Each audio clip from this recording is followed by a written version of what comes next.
الحمد لله وكفى وسلام على عباده الذين اصطفى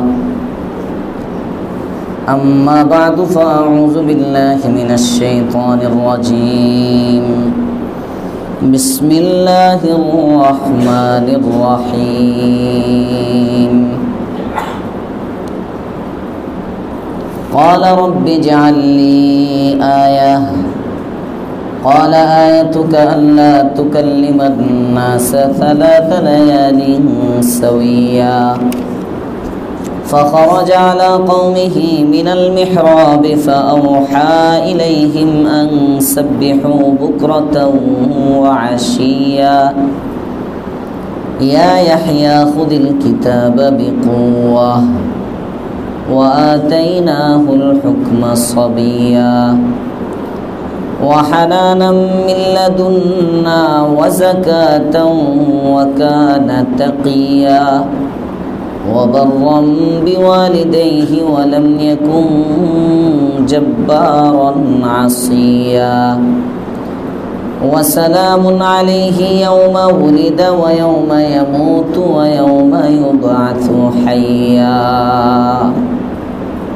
صدق الله العظيم اللهم صل على محمد وعلى آل محمد كما صليت على إبراهيم وعلى آل إبراهيم إنك حميد مجيد اللهم بارك على محمد وعلى آل محمد كما باركت على إبراهيم وعلى آل إبراهيم إنك حميد مجيد سبحانك لا علم لنا إلا ما علمتنا إنك أنت العليم الحكيم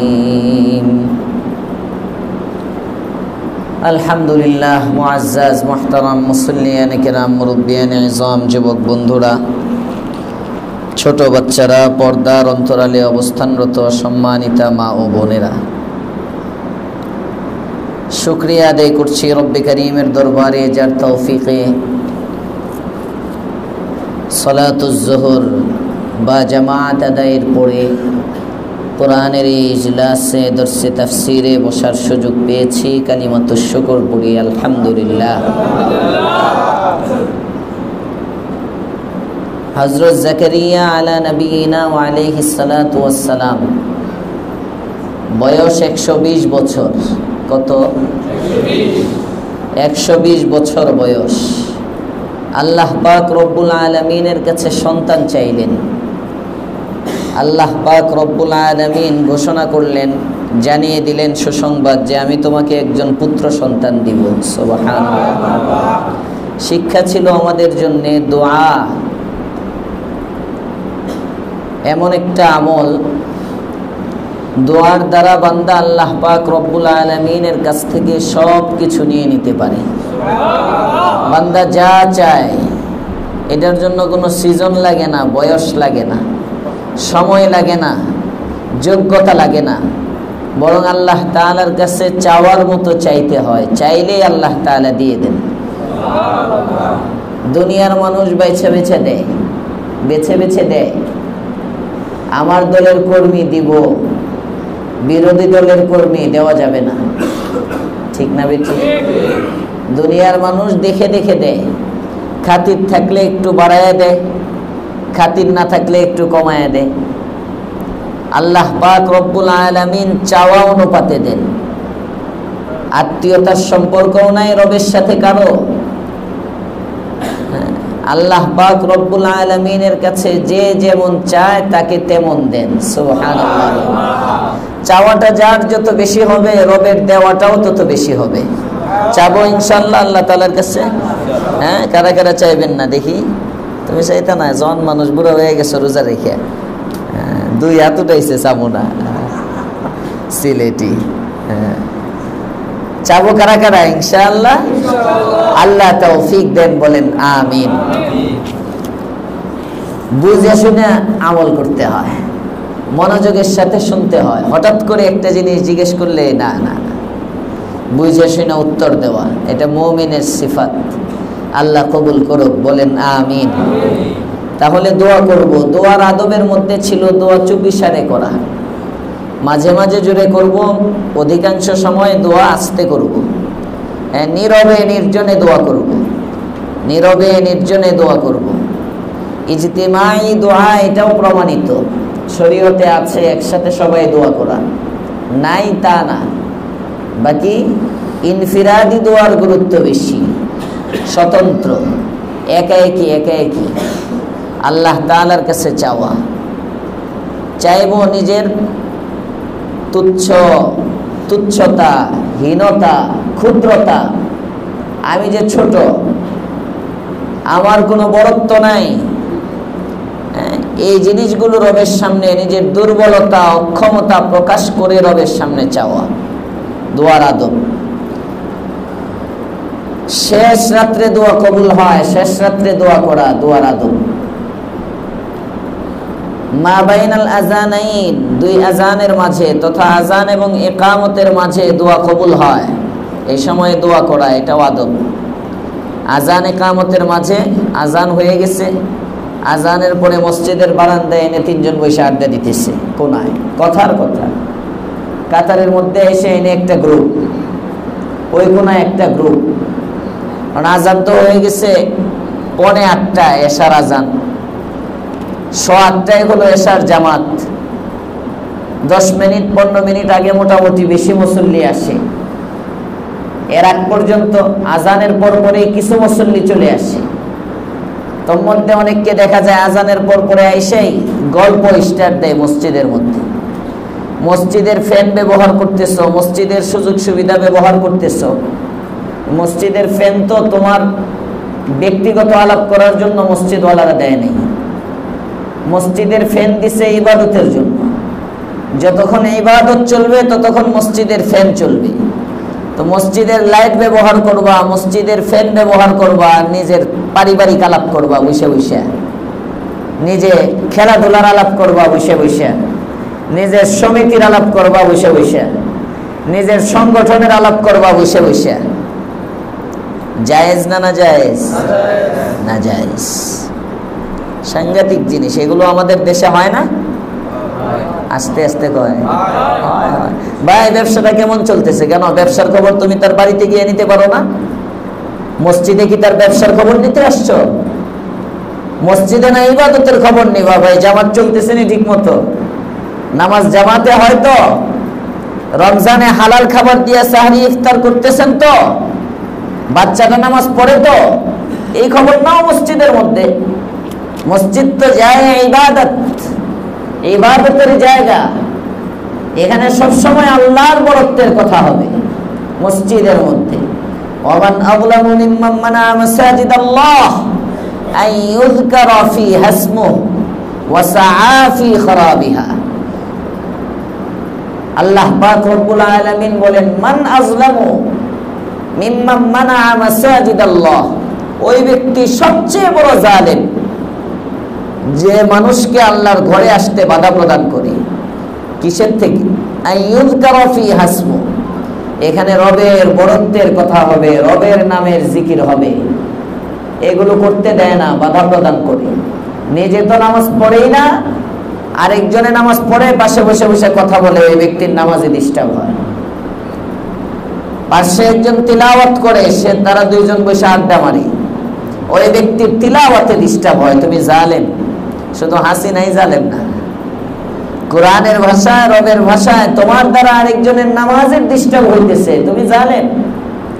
আল্লাহ তাআলা আমাদেরকে জুলুম থেকে হেফাজত করেন, বলেন আমিন। তাহলে দোয়া কবুলের কয়েকটা সময় বলে দেওয়া হলো।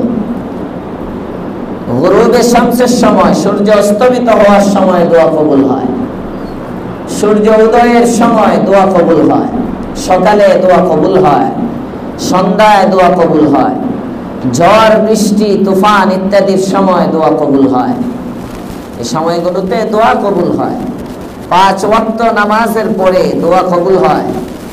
5 ওয়াক্ত নামাজের পরে দোয়া কবুল হয়, যে কোনো নেক আমলের পরে দোয়া কবুল হয়। সুবহানাল্লাহ। যে কোনো নেক আমল, এই যে আপনারা তাফসীরে বসছেন, এটা বদ আমল না নেক আমল? সবাই বলেন নেক আমল। সন্দেহ করলে ঈমান থাকবে না।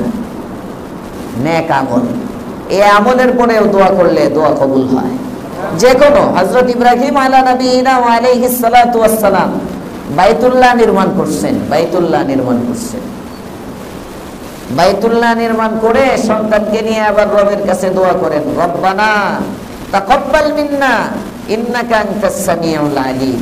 ইয়া আল্লাহ, আমি যে বাইতুল্লাহ তোমার ঘরটা নির্মাণ করলাম, পুনর্নির্মাণ, তুমি আমার এই আমলটাকে কবুল করে নাও। মুফাসসিরিনে কেরাম এই আয়াতের ব্যাখ্যায় লেখেন, যে কোনো নেক আমল এরপরে দোয়া কবুল হয়। আপনি যাকাত আদায় করছেন, যাকাত আদায়ের পরে এবার আল্লাহর কাছে একটু দোয়া করেন, দোয়া কবুল হবে। একটা নেক কাজ করছেন, আপনার উপর রহমত হয়েছে, দেখবেন মন্ত্রীরে উপদেষ্টারে যদি কতক্ষণ পান দেওয়া যায়, পান দিয়ে তারপরে যদি তার কাছে কিছু চাওয়া যায় তাহলে দিয়ে দেয়, ঠিক না? দেখছি অসম্পূর্ণ এই ব্যক্তি, যার ক্ষমতা অর্ধেক, সব কিছু কম, এই ব্যক্তিটা প্রশংসার উপযুক্ত না। তার একটু প্রশংসা করে যদি তার কাছে কিছু চান দিয়ে দেয়, তো আল্লাহ পাক রব্বুল আলামিনকে খুশি করে যদি চান, তিনি দিবেন না? এই জন্য হার নেক আমলের পরে দোয়া কবুলের হিকমত কি? নেক কাজ করার দ্বারা আল্লাহ খুশি হয়ে যায়, আর যখন আল্লাহ খুশি হন তখন চাইলেই আল্লাহ তাআলা বান্দাকে দিয়ে দেন। আল্লাহ আমাদেরকে কবুল করে। তাহলে হযরত জাকারিয়া আলাইহিস সালাম দোয়া করলেন, আল্লাহ পাক রব্বুল আলামিনের কাছে আসরা ইলাল ইজাবা, যে দোয়াটা তাড়াতাড়ি কবুল হয় সেটা হলো চুপি সারে দোয়া, নীরবে নির্জনে দোয়া। আল্লাহ পাক দোয়া কবুল করলেন, সন্তান দেওয়ার ওয়াদা দিয়ে দিলেন। এবার জাকারিয়া আলাইহিস সালাম বলতেছেন, আল্লাহ সন্তান যে দিবা, রব্বি জাআলনি আয়া, আমাকে একটা নিদর্শন দাও, যে নিদর্শন দেখে আমি বুঝবো আমার স্ত্রীর গর্ভ সঞ্চার হয়েছে, আমার স্ত্রীর গর্ভে সন্তান এসেছে, আমি সন্তানের বাবা হতে চলছি, একটা নিদর্শন চাই। আল্লাহ পাক রব্বুল আলামিন নিদর্শন দিলেন, ক্বালা রব্বি জাআলনি আয়া, ক্বালা আয়াতুকা আল্লা তুকাল্লিমান নাসা সালাসা লায়ালিন সাবিয়া। এই ঘুমায়েন না, মাথা উঁচার দিকে রাখেন, সবাই আমার দিকে তাকায় তাকায় ওয়াজ শোনেন। হ্যাঁ, সুবহানাল্লাহ বলেন তো, আলহামদুলিল্লাহ, আল্লাহু আকবার, লা ইলাহা ইল্লাল্লাহ। রমজানে খুব মনোযোগের সাথে তাফসীর শুনে, এমনি মাথা দিয়ে চিল্লান দিয়ে তারপরে ঘুম পাড়ানো লাগে না। আমার দিকে তাকিয়ে থাকেন, জোরে বসছেনই যখন কষ্ট করি তাকিয়ে দেখতে থাকেন, আমাদের দেখেন, দেখলে সব এদিকে তাই নিজ দিকে তাকাইবেন, একটু পরে ঘুম আসবো, সময়টা বেকার যে বসছেনই যখন। হ্যাঁ, মনোযোগের জন্য চোখ না হয়ে থাকেন, ঘুম চোখ বন্ধ করে শুনলে মনোযোগ বাড়ে। চোখ বন্ধ করে তো নামাজ পড়াও মাকরুহ, চোখ বন্ধ করে নামাজের মধ্যে মনোযোগ আনা যায় না। জাগ্রত থাইকা মনোযোগ আনাটা হইলো বেটাগিরি। কথা বলেন ঠিক না বেঠি? হ্যাঁ, সবকিছু আছে, একজনের কিচ্ছু নাই। উনি বুজুর্গ মানুষ, কোন নারীর দিকে তাকায় না। আসলে নারীকে দেখার জন্য যে শাহওয়াত দরকার, যে খাহেসাত দরকার, যে তরঙ্গ দরকার শরীরের মধ্যে নাই, পাওয়ারলেস। ওনার কোন নারীর প্রতি লিপ্সাও নাই, নারীর প্রতি চাহিদাও নাই, উনি নারীর দিকে তাকায় না। আর হযরত ইয়াহইয়া আলা নবিয়িনা ওয়া আলাইহিস সালাতু ওয়াস সালাম, যৌবন আছে, যৌবনের উদ্যমতা আছে, তরঙ্গ আছে, সব আছে, এরপরেও নারীর দিকে তাকায় না। আরো আসতে কোন সুবহানাল্লাহ। তো আগেরটা দোষ, পরেরটা গুণ। হযরত ইয়াহইয়া আলাইহিস সালামের যে গুণগুলো আল্লাহ কোরআনে কারীমের মধ্যে আলোচনা করেছেন, তার মধ্যে একটা গুণ হলো হাসুর, সাইয়্যিদা ওয়া হাসুরা ওয়া নাবিয়্যাম মিনাস সালিহিন। এই হাসুর মানে কি? মুফাসসিরিনে কেরাম লেখেন, হাসুরের অর্থ হলো পয়গম্বর ইয়াহইয়া আলাইহিস সালামের গোটা যৌবনের মধ্যে কোনো কালিমা নাই, সুবহানাল্লাহ, কোনো দাগ নাই, যৌবনটা পাক সাফ, ইফটিজিং নাই, ধর্ষণের ছোঁয়া নাই, শীষ বাজানো নাই, বাঁশি বাজানো নাই, নারীর সাথে প্রেমালাপ নাই, প্রেমালাপ নাই, শাহওয়াতের নজরে প্রবৃত্তির চাহিদা বাস্তবায়ন করার জন্য খাহিসাত নিয়ে কোনো নারীর দিকে তাকানো নাই। হ্যাঁ, নারীটাকে দেখি, দেখতে ভালো লাগে, রংটা সুন্দর, কথাগুলো সুন্দর, এই জন্য তার সাথে কথা বলি, দেখতে সুন্দর, এই জন্য তাকে দেখি, আছে না নাই? আল্লাহ আমাদেরকে হেফাজত করেন, বলেন আমিন। কিছু কিছু জায়গায় গুণ হয়, যোগ্যতা আছে তোমার দেখার, তারপরেও তুমি দেখলা না, এটা হলো গুণ।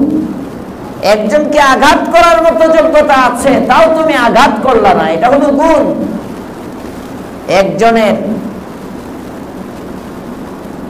ক্ষতি করার মতো তোমার ক্ষমতা আছে, তাও তুমি তার ক্ষতি করলা না, এটা হলো গুণ। ক্ষমতাই নাই তোমার,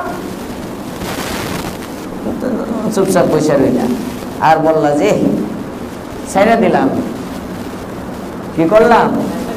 ছেড়ে দিলাম। ছেড়ে না ছেড়ে করবা কি? যদি ধৈর্য ফেলাতে তো তোমার খবর আছে, এটা কোনো গুণ না। এই জন্য তাফসীরের মধ্যে একেবারে চৌকান না হয়ে চোখ খুইলা মনোযোগ যদি আনতে পারেন, এটা একটা গুণ। মনে থাকবে ইনশাআল্লাহ। নামাজের মধ্যে অনেকে প্রশ্ন করে, হুজুর নামাজে মন থাকে না। মন তো থাকবেই না। মন কি থাকার জন্য? মন যাওয়ার জন্যই। মুফাসসিরিনে কেরাম লেখেন কি, মন যখন যাইবো সাথে সাথে আবার ধরে লই আইবা, সুবহানাল্লাহ। মনের কাজ যাওয়া, তোমার কাজ আনা, তুমি সাথে সাথে মনটাকে নিয়ে আসবা। এমন করতে করতে দেখবা এক সময় নামাজে মন আর যাবেই না, সুবহানাল্লাহ। আল্লাহ আমাদেরকে বুঝার তৌফিক দেন, বলেন আমিন। পয়গম্বর জাকারিয়া আলা নবিয়িনা ওয়া আলাইহিস সালাতু ওয়াস সালাম নিদর্শন চাইলেন, গতকালকে যেখানে রেখে দিছিলাম। যেহেতু আজকে একটু শর্ট করার কথা, এই জন্য শুরুতে এখানে চলে আসছি। ক্বালা রাব্বি জাআললি আয়া, দাও না একটা নিদর্শন। ক্বালা আয়াতুকা আল্লা তুকাল্লিমান নাস, তোমার নিদর্শন হলো, আমি তোমাকে নিদর্শন দিলাম, তোমার স্ত্রীর গর্ভে যে সন্তান আসবে তার নিদর্শন হলো তোমার বাক শক্তি আছে, কথা জবানের মধ্যে কথা বলার শক্তি আছে। এই শক্তি থাকার পরেও আল্লাহ তুকাল্লিমান নাসা সালাসা লায়ালিন সাওয়িয়া, 3 রাত তথা 3 দিন তুমি মানুষের সাথে কথা বলতে পারবে না।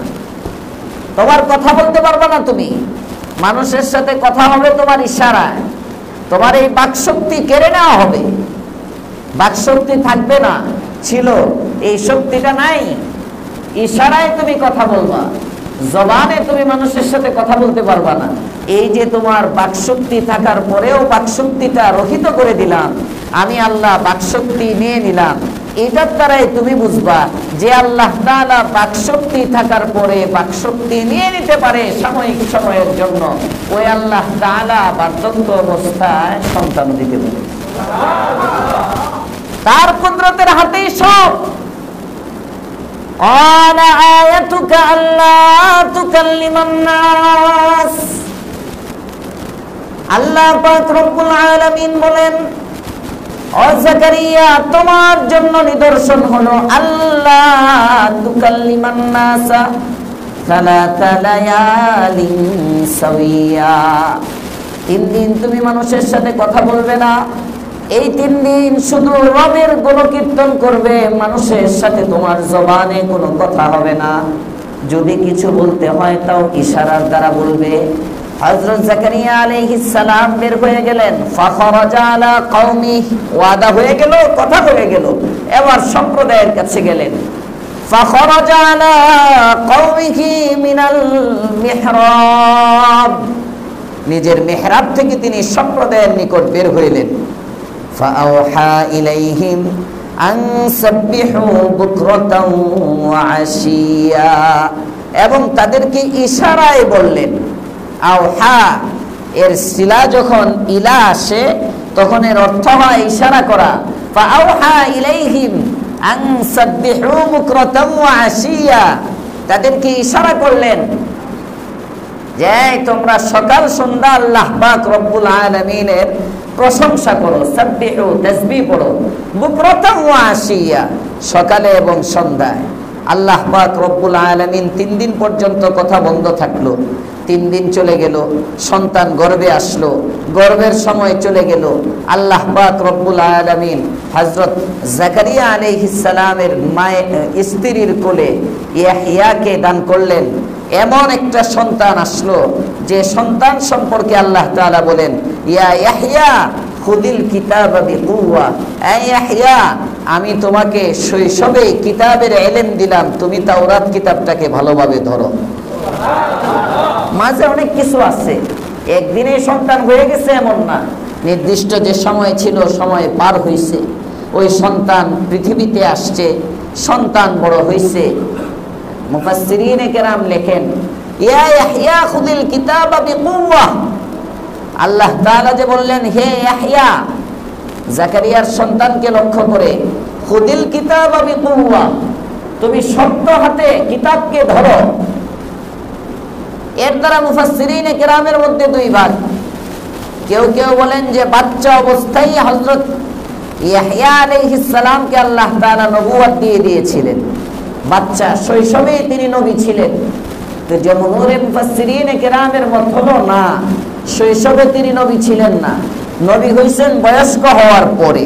বাকি আল্লাহ পাক রব্বুল আলামিন শৈশবেই তাকে ভালো জ্ঞান, বুদ্ধি, জ্ঞান, গরিমা দান করছেন। মুফাসসির ইবনে কাসির রাহমাতুল্লাহ আলাইহি ওয়া আতাইনাহুল হুকমা সাবিয়া এর ব্যাখ্যা করেন, ওয়া আতাইনাহুল হুকমা আই ওয়া আতাইনাহুল ফাহমা ওয়াল ইলমা, আমি শৈশবে জাকারিয়াকে বুঝ শক্তি দান করলাম, জ্ঞান গরিমা দান করলাম, এমনি ভাবে ইবাদত করার যোগ্যতা, ওয়াল ইকবাল আলাল খাইর, কল্যাণকামিতা, কল্যাণের প্রতি আগ্রহী হওয়া, নেক কাজের প্রতি উৎসাহী হওয়া, এই গুণ শৈশব থেকে হযরত ইয়াহইয়া আলাইহিস সালামের ছিল। আল্লাহ পাক এটাই বলতেছেন, ইয়া ইয়াহইয়া খুদিল কিতাবা বিকুওয়া, হে ইয়াহইয়া তুমি কিতাবকে মজবুতভাবে ধরো। কোন কিতাব? ওই সময় আসমানি কিতাব ছিল তাওরাত। কোন কিতাব? সবাই বলেন তাওরাত। ইয়া ইয়াহইয়া খুদিল কিতাবা বিকুওয়া, হে ইয়াহইয়া তুমি কিতাবটাকে ভালো করে ধরো। তার মানে এই জামানায় ওইলে বলতেন যে কোরআনকে ভালোভাবে আঁকড়ে ধরো। সুবহানাল্লাহ। আসমানি কিতাবকে ধরো শক্ত হাতে। ওয়া আতাইনাহুল হুকমা সাবিয়া, আল্লাহ বলেন এবং তাকে আমি শৈশবে জ্ঞান দান করলাম, আসমানি ইলম দান করলাম, তার বুঝ শক্তি দান করলাম। ওয়া হানানাম মিন লাদুন্না ওয়া যাকাতান ওয়া কানা তাকিয়া, আর সে ছিল আমার পক্ষ থেকে কোমল হৃদয়ের অধিকারী। সুবহানাল্লাহ। তাহলে জাকারিয়া আলাইহিস সালামের ছেলে ইয়াহইয়ার কয়েকটা গুণ কোরআনে কারীমের জায়গায় জায়গায় আসছে। গতকালকে কিছু গুণের কথা বলেছিলাম, আর আজকে আমাদের চলমান সূরার মধ্যে আল্লাহ তাআলা বলতেছেন, 1 নম্বর আতাইনাহুল হুকমা সাবিয়া, আমি তাকে শিশু অবস্থায় শৈশবেই জ্ঞান দান করলাম। 2 নম্বর ওয়া হানানাম মিন লাদুন্না, আমার পক্ষ থেকে এসে কোমল হৃদয়ের অধিকারী ছিল। হানানা, হানিন, নরম হৃদয়, যার দিল নরম। ওয়া যাকাতান, এবং সে আমার পক্ষ থেকে পুত পবিত্র ব্যক্তি হিসাবে পরিচিত ছিল, তাকে আমি পবিত্রতার গুণ দান করেছিলাম। যাকাত, যাকাতকে যাকাত কেন বলা হয়? যাকাত মানে হলো এখানে পবিত্র। যাকাতকে যাকাত এজন্যই বলে, সম্পদের 40 ভাগের 1 ভাগ যখন দিয়ে দেন যাকাতের খাতে, বাকি 39 ভাগ সম্পদ আল্লাহ আপনার জন্য পাক করে দেন, পবিত্র হয়। এই সম্পদ আপনার জন্য ব্যবহার করা বৈধ। আর যদি আপনি যাকাত আদায় না করেন তাহলে পুরা সম্পদটার মধ্যে আল্লাহ তাআলার অভিশাপ থাকে, লানত থাকে, বরকত শূন্য থাকে। এই সম্পদ ডাকাতে লয়ে যাইব, চুরে লয়ে যাইব, আরেকজনে নিয়ে যাবে। তো যে সম্পদের যাকাত আদায় করা হয় এই সম্পত্তি চুরে নিতে পারে না। আস্তে আস্তে কয় সুবহানাল্লাহ। মনে হুজুর মাদ্রাসার কালেকশন করার লাগি বুঝো কইতেছে, আরে না, এটা বাস্তব, আল্লাহর পয়গম্বরের কথা। যাকাত যে সম্পদের আদায় করা হয়, আম্মা জানা আয়েশার বর্ণনা, এই সম্পদ হেফাজতের জিম্মাদারি আল্লাহ তাআলা নিয়ে নেন। ওই সম্পদ আগুনে পুড়ে না, ওই সম্পদ নষ্ট হয় না, কোন ডাকাত এসে ওই সম্পদ নিতে পারে না। যে সম্পদের যাকাত আদায় করা হয় না ওই সম্পদ চুরি হয়, ওই সম্পদ নিয়ে যায়। ওই যে আমি সরকার বাড়ি যে মসজিদের মধ্যে মাসুদ সরকার সাহেব আছে, যে নিতে চাইছিল আমাকে, উনি আমারে বলতেছেন, মোস্তফা আসাদ, তোমরা ছিলেন এই মসজিদের মধ্যে যেদিন আলোচনা করছিল, কে কে যেন ছিল, আমার মুসল্লিও কয়েকজন ছিল, বসে আলোচনা করতেছে। ওই যে আমার বাসায় গত রমজানের পরে ডাকাতি হয়েছে, ডাকাত আসছে, 3 লাখ টাকা নগদ ঘর থেকে নিয়ে গেছে। আমি বুঝছি, নিজেই বলতেছে, হুজুর আমি বুঝছি কেন ডাকাত আসছে।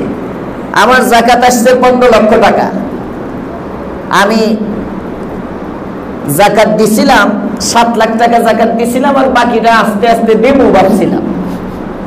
নিজেই বলতেছে 15 লাখ টাকা আমার যাকাত আসছে, তো 7 লাখ টাকা যাকাত আদায় করে দিচ্ছি, আর বাকিটা দিব ভাবছিলাম যে দিব না, এই নিয়ত ছিল না আমার, দেওয়া এই নিয়ত ছিল, কিন্তু আস্তে ধীরে দিব। আল্লাহ তাআলা সহ্য হয় নাই, কইতেছে আল্লাহ তাআলা সহ্য হয় নাই। এই যাকাত দিয়ে নেই দেখে লয়ে গেছে গা, যাকাত দিয়ে নেই দেখে কি লয়ে গেছে গা। যাকাতের সম্পদ হেফাজত হয়, হেফাজত করেন কে? আল্লাহ। এই যে আপনারা পত্র পত্রিকায় দেখেন 100 ভরি স্বর্ণ গুলি করে লয়ে গেছে, 200 ভরি স্বর্ণ গুলি করে লয়ে গেছে, গিয়ে হিসাব করে দেখেন কত বছর ধরে যাকাত দেয় না। এই স্বর্ণের ব্যবসায়ী কত বছর ধরে যাকাত দেয় না, হিসাব করেন। এক সময় না এক সময় ধরা আসে, এক সময় না এক সময়। তার মানে যাদের চুরি হয় না তারা যাকাত সব সময় দিতেছে। যাকাত যে দিবে না তার সম্পদ যাবেই যাবে। ব্যবসায়ী দেখবেন অনেক সময় এসে বলে, হুজুর এত টাকা ধরা খেয়ে গেছি, আর উঠাইতে পারতেছি না। ওই যে তুমি আল্লাহরে ঠকাইছো, আল্লাহর হক দাও না ঠিক মতো, না দিতে না দিতে না দিতে না দিতে না দিতে না দিতে বাস হঠাৎ করে একজনে তোমার 1 কোটি নিয়ে উদাও, সারা জিন্দগির যাকাত শেষ। বুঝতেছেন কথা? বুঝতেছেন? এই জন্য সম্পদের হিসাব করবেন সবাই, হিলা করবেন না, তাল বাহানা করবেন না। রমজান আসলে শুধু ঠেলাঠেলি হয়। স্বর্ণ যদি ঘরের মধ্যে কিছু থাকে, সারা বছর স্বর্ণের মালিক স্ত্রী, রমজান আসলে স্বর্ণের মালিক স্বামী। ওইটার মালিক তো আমি, আমি তো তোমারে কিনে দিচ্ছি। হ্যাঁ হ্যাঁ, মালিক তো আপনি। তার মানে মহিলার তো আর ওই ঋণ টিন থাকে না সাধারণত, বাপের হোটেলে খায়, নয়তো স্বামীর হোটেলে খায়। মেয়ের কোনো ঋণ নাই যতদিন বাবার ঘরে আছে, বোনের কোনো ঋণ নাই যতদিন ভাইয়ের অধীনে আছে, স্ত্রীর কোনো ঋণ নাই যতদিন স্বামীর অধীনে আছে। কথা বলেন ঠিক না বেঠিক? তো স্বামীর হোটেলে খাইতেছে, ওনার তো আর ঋণ টিনের দরকার হয় না। স্বামীর সংসার চালাইতে গিয়ে হয়তো ঋণ হয়, ঋণগ্রস্ত থাকে, কিছু ঋণ আছে। হ্যাঁ, এখন ওনার তো ঋণ নাই, ওনার স্বর্ণ আছে মনে করেন 10 ভরি, যাকাত আসবে। অথবা স্বর্ণ আছে মনে করেন 1 ভরি, কিন্তু সাথে রূপা আছে আধা ভরি। স্বর্ণ আছে কয় ভরি? 1 ভরি, রূপা আছে আধা ভরি, বেশ কিন্তু লেগে গেছে। শুধু স্বর্ণ যদি থাকে, শুধু স্বর্ণ, তাহলে স্বর্ণ 7 ভরি হতে হয় যাকাত ফরজ হওয়ার জন্য। কিন্তু যদি স্বর্ণের সাথে রূপা মিক্স থাকে অথবা নগদ ক্যাশ থাকে, স্বর্ণের সাথে রূপা মিক্সড অথবা নগদ ক্যাশ আছে, মনে করেন 1.5 ভরি স্বর্ণের একটা চেইন আছে, অথবা আধা ভরি স্বর্ণ আছে, কিংবা 1 ভরি স্বর্ণের একটা চেইন আছে, আপনার বেগমের 1 ভরি স্বর্ণের অলংকার আছে, সাথে আপনার বেগমের একটা অ্যাকাউন্ট আছে, ওই অ্যাকাউন্টে 10,000 টাকা জমা আছে। বুঝতেছেন আমার কথা? ঘুমায়েন না কিন্তু, ঘুমায়েন না, পেছ লেগে যাবে। তাহলে স্বর্ণ নগদ টাকা মিল হয়ে গেল। এই মিল হওয়ার কারণে এখন আর স্বর্ণের নেশাব না, এখন নেশাব দেখতে হবে এই স্বর্ণ, নগদ টাকা অথবা আদাবরি স্বর্ণ আর রূপা যা আছে সবগুলো মিলে কি 52.5 ভরি রূপার সমপরিমাণ মূল্য হয় কিনা। তাহলে 1 ভরি স্বর্ণের দাম হলো 1,55,000। বুঝতেছেন? ক্রয় মূল্য। যাকাতের ক্ষেত্রে হিসাব করতে হয় বিক্রয় মূল্য। তো 1,55,000 থেকে 20% ছাড় দাও, ধরেন 20,000 বাদ দিয়ে দেন, কথার কথা 20,000 বাদ দিলাম। বিক্রয় করতে গেলে আপনি যে টাকাটা পাবেন ওইটা হলো আপনার যাকাতের হিসাব। তাহলে আপনি যদি 1,35,000 টাকা স্বর্ণের ভরি ধরেন বিক্রয় মূল্য হিসাবে 22 ক্যারেট, 1,35,000 টাকা যদি আপনি স্বর্ণের ভরি ধরেন, 1,35,000 টাকা স্বর্ণের ভরি, 1 ভরি স্বর্ণ হইলে আপনি 1,35,000 টাকার মালিক। 52.5 ভরি রূপার দাম হইল 65,000।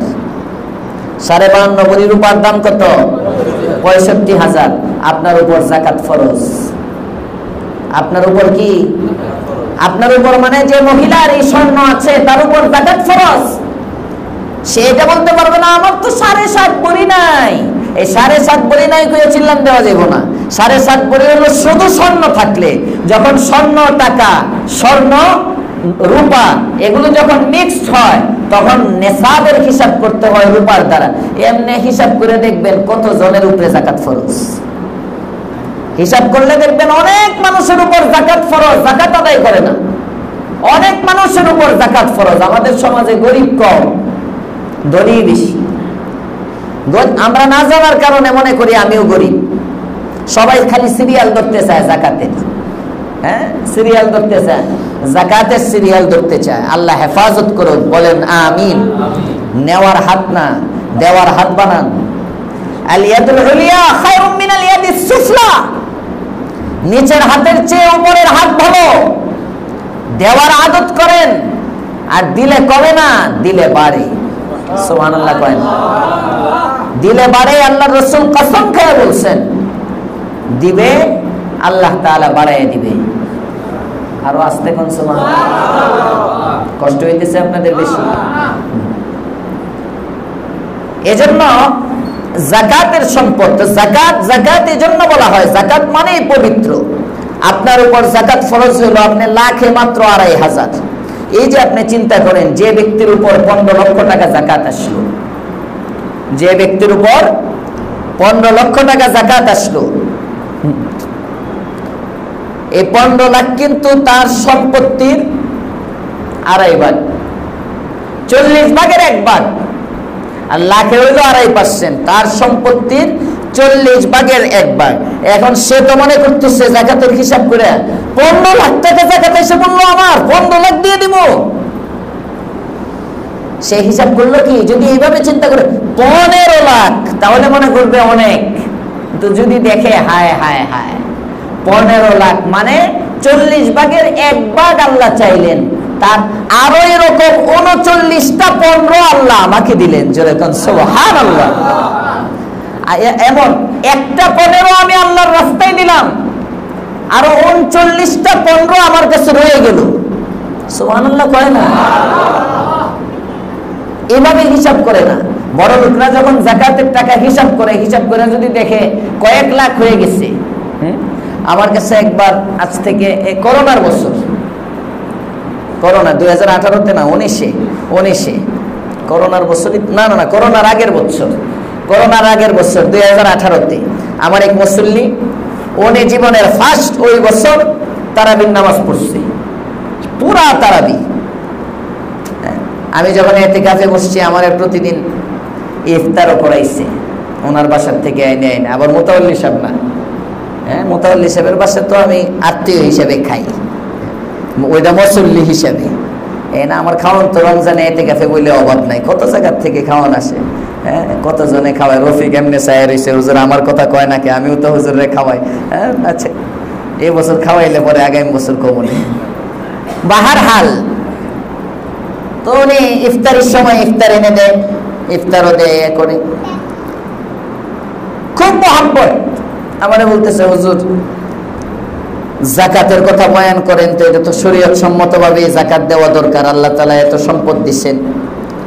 তো হিসাব করলো, ওনার ক্যাশ আছে নগদ ব্যাংকের মধ্যে। আমি বললাম আপনি সব আমারে কর, অ্যাকাউন্ট নাম্বারে আপনার সিগনেচার ছাড়া তো আর আমি উঠায় নিতে পারবো না, ডরায়েন না, যা যা সম্পত্তি আছে সব বিবরণ দেন। তো উনি সম্পদের বিবরণ দিল, ওনার অ্যাকাউন্টে কত টাকা জমা, এই সেই সব মিলাই আমি হিসাব করে দেখলাম ওনার 10 লাখ প্লাস জাকাত আসলো, 10 প্লাস। আমারে বলতেছে হুজুর জাকাত কই কই দেওয়া যাইব? আমি বললাম দিবেন আত্মীয় স্বজনকে দিবেন, গরিব সব 5 লাখ বলে পরে বললাম দেখেন আপনার এতটি টাকা জাকাত আসছে, আমার মাদ্রাসায় ঘুরাবা ফান্ড আছে, লিল্লাহ ফান্ড, ছাত্ররা সারা বছর খায়া করে, একটা অ্যামাউন্ট আপনি এখানে রাখেন। হুজুর আপনার মাদ্রাসা মাসে কয় বস্তা চাউল যায়? তো আরো 5-6 বছর আগে তো আমি বললাম 20 বস্তা চাউল লাগে, এখন তো লাগে 30 বস্তা। বললাম 20 বস্তা চাউল লাগে মাদ্রাসা। হুজুর সমস্যা নাই, ইনশাআল্লাহ আমি আপনার একটা অ্যামাউন্ট দিব, অন্তত 6 মাসের চাউলের ব্যবস্থা আপনার হয়ে যাবে। আমি এমন মুসল্লি তো আমার দরকার। হ্যাঁ ঠিক আছে, সমস্যা নাই, রমজান যাক, আপনি মাদ্রাসা, আপনার মাদ্রাসায় আমি আসতেছি, আপনার মাদ্রাসায় গিয়ে আমি চেক লিখে দিব না। জাকাত তো 10,80,000 না কত হিসাব করছিলাম, 5 লাখ টাকাই উনি আমার মাদ্রাসায় দিয়ে দিবে। আমি তো মনে মনে খুব খুশি, 6 মাসের ছাত্রদের রিজিকের ব্যবস্থা অন্তত হয়ে গেল। হ্যাঁ চাউলের চিন্তা আর আমার করতে হইব না, চাউলটা যদি চলে আসে ছাত্ররা খাইব। ওই যে 2018 রমজানের পরে এখন পর্যন্ত আর হইল না, এখনো উনি আসতেই আছে 5 লাখ টাকা নিয়ে। আল্লাহ আমাদেরকে জাকাত ঠিক মতো আদায় করার তৌফিক দাও, বলেন আমিন। এই জন্য হিসাব করবেন, যা কই বেচারা দেখ আর না দেখ হিসাবটা তো অনেকে তো হিসাবও করে না, দিতে হয় জাকাত ফরজ হয়ে যায় কিনা এই ডরে হিসাবও করে না। সবাই সম্পদের হিসাব করবেন, হুজুরদের কাছে আসবেন, জানাইবেন, মুফতি সাহেবের কাছে আইসা বসবেন, বৈশা তারপরে নিজের হিসাব করবেন জাকাত আছে কিনা। আপনি না দিলে তো জোর করে আপনারটা নিতে পারবে না, পাই টু পাই জাকাত আদায় করবেন। জাকাত আদায় করার দ্বারা সম্পদের মধ্যে বরকত হবে, সর্বোপরি আপনার নিশ্চিত এই সম্পদ চুরি হবে না। আল্লাহ আমাদেরকে বুঝার তৌফিক দান করেন, বলেন আমিন। তাহলে হযরত ইয়াহইয়া আলাইহিস সালামের গুণের মধ্যে আল্লাহ তাআলা বলতেছেন যাকাতান, সে পবিত্র ছিল। এখান থেকে যাকাতের কয়েকটা মাসলা বললাম। 4 নম্বর গুণ ওয়া কানা তাকিয়া। আল্লাহ তাআলা বলেন জাকারিয়া আলাইহিস সালামের ছেলে ইয়াহইয়ার 4র্থ গুণ হলো সে মুত্তাকি ছিল। সুবহানাল্লাহ। ওয়া কানা তাকিয়া। 5 নম্বর ওয়া বাররাম বিওয়ালিদাইহি, সে বাবা মার বাধ্য ছিল। সুবহানাল্লাহ। 6 নম্বর ওয়ালাম ইয়াকুন জাব্বারান আসিয়া, অহংকারী ছিল না। ওয়ালাম ইয়াকুন জাব্বারান আসিয়া, আল্লাহ তাআলার অবাধ্য ছিল না, অহংকারীও ছিল না। আল্লাহ পাক রব্বুল আলামিন আমাদেরকে অহংকার মুক্ত জীবন দান করেন, আমাদেরকে এই ভালো গুণগুলো অর্জন করার তৌফিক দান করেন। ইনশাআল্লাহ গুণগুলোর ব্যাখ্যা আগামীকালকে হবে।